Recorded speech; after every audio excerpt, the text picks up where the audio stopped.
Ceci est un exercice qui simule une battue, une pratique courante à la chasse, mais qui obéit à des règles strictes. En particulier, celle de délimiter un angle de tir au-delà duquel le chasseur n'a plus le droit de tirer. C'est une des épreuves à laquelle est soumis le candidat au permis de chasser.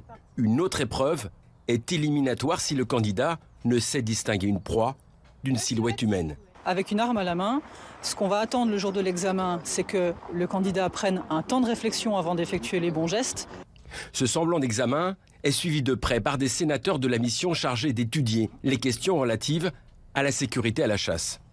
Elle intervient quelques jours à peine après la mort d'une randonneuse tuée par une jeune femme de 17 ans, détentrice d'un permis, qu'on peut obtenir en France dès l'âge de 16 ans.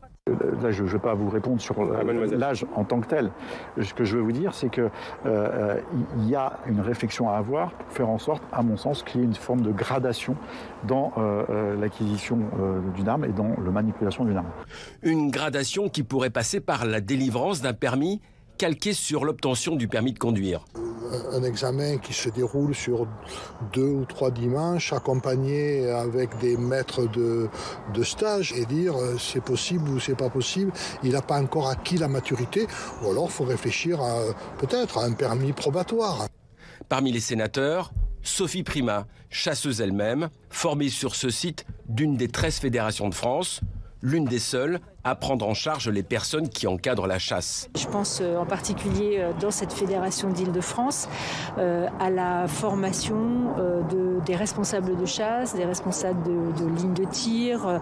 Les chasseurs, quant à eux, prêts à toute réforme du permis pour réduire encore les accidents, tiennent à quelques mises au point.